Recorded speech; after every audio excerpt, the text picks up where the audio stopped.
महाराष्ट्र में क्या राज ठाकरे की पार्टी एमएनएस गठबंधन का हिस्सा बनना चाहती है? महाराष्ट्र में गठबंधन को लेकर बड़ी उठापटक है। बीजेपी प्रणीत एनडीए का हिस्सा शिवसेना रहेगी या नहीं, इसे लेकर कंफ्यूजन है। पर राज ठाकरे की पार्टी एमएनएस कांग्रेस का प्यार पाने के लिए पूरा जोर लगाए हुए है।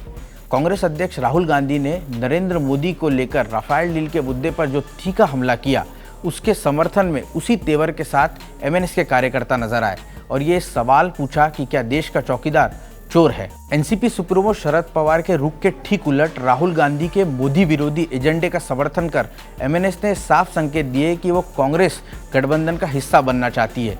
मुंबई में 2 अक्टूबर के दिन एमएनएस कार्यकर्ताओं ने हाथ पर यह गुदवा लिया कि मेरा चौकीदार चोर है।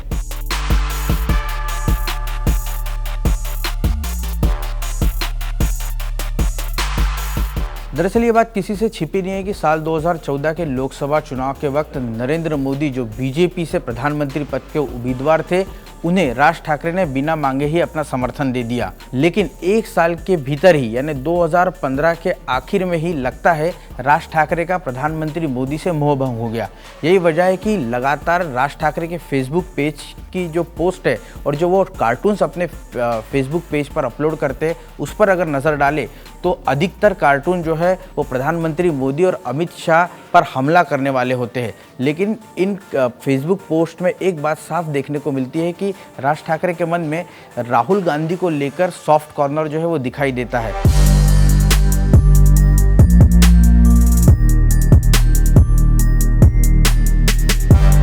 गुजरात चुनाव की अगर बात करें तो गुजरात चुनाव के बाद जो फेसबुक पेज पर राज ठाकरे ने अपना कार्टून अपलोड किया था, उसमें नरेंद्र मोदी और बीजेपी से बड़ा कद राहुल गांधी का बताया था और कार्टून के जरिए बीजेपी पर हमला बोलने की कोशिश जो है वो राज ठाकरे ने की थी।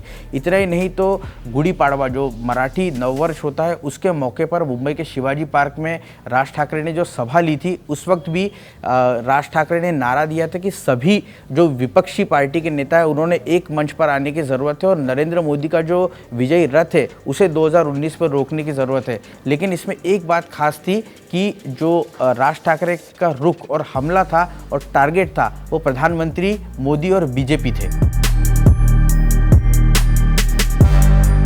महाराष्ट्र में कांग्रेस की सहयोगी एनसीपी ने कांग्रेस के सामने प्रस्ताव रखा है कि राज ठाकरे की पार्टी को गठबंधन में शामिल कर लिया जाए। लेकिन एनसीपी के इस प्रस्ताव को कांग्रेस ने ज़्यादा तरजीह नहीं दी है। मैंने जब इस विषय पर कांग्रेस के बड़े नेताओं से बात की तो उनका यह कहना है कि 2019 के चुनाव के लिए कांग्रेस उन्हीं पार्टियों का साथ लेना चाहती है जो उनके विचार से मेल खाते हो। मुंबई, ठाणे, नासिक और कोकण की 68 ऐसी सीटें हैं जहां पर एमएनएस का अच्छा खासा प्रभाव है और शरद पवार ऐसा मानते हैं कि वोटों का बंटवारा अगर रोकना हो तो एमएनएस का साथ आना काफ़ी फ़ायदेमंद साबित होगा, क्योंकि ऐसी कई सीटें हैं जहां पर एमएनएस चुनावी गणित जो है वो बदलने की कुव्वत रखती है। और यही वजह है कि एमएनएस का अगर साथ एनसीपी या कांग्रेस गठबंधन को मिला तो शिवसेना और बीजेपी के गढ़ में उन्हें मुश्किल में डालने में ये फ़ायदे का सौदा साबित हो सकता है।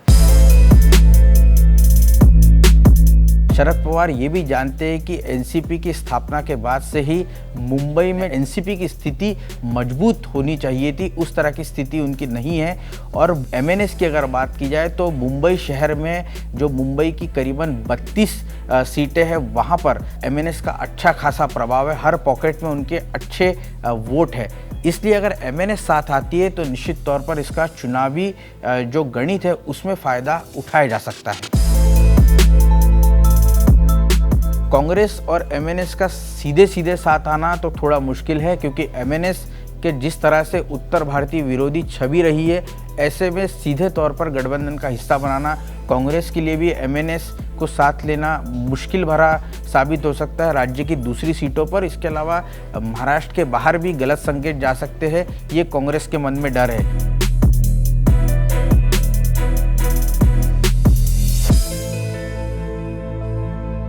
लेकिन यूपीए का हिस्सा वो एनसीपी के साथ समझौता करके, यानी कुछ सीटों पर एनसीपी की जो कुछ सीटें और ख़ासतौर से जो शहरी सीटें, मुंबई, कोंकण या ठाणे इलाके की जो सीटें हैं, वहाँ पर अगर एनसीपी अपने कोटे से कुछ सीटें एमएनएस को देती है तो निश्चित तौर पर इसका फ़ायदा जो है वो यूपीए को मिल सकता है। और पर्दे के पीछे, इसलिए हम कह रहे हैं कि पर्दे के पीछे एमएनएस के साथ गठबंधन जो है वो फिलहाल संभव दिख रहा है। लेकिन एक बात साफ है कि फायर ब्रांड राज ठाकरे अगर यूपीए का हिस्सा पर्दे के पीछे भी बनते हैं तो चुनावी मौसम में निश्चित तौर पर राज ठाकरे की फायर ब्रांड इमेज का यूपीए को फायदा होगा।